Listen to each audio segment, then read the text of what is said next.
Em đang có 500 cái nậm dung tích là 500 ml mọi người nhé.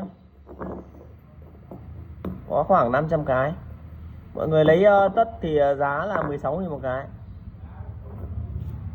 Rất là đẹp, không bị lỗi lầm gì cả. Nút thì mình mua thêm nút bấc về mình ấy là được. Các bác thích chưng để cất rượu Tết mời khách hứa thoải mái mọi người nhá.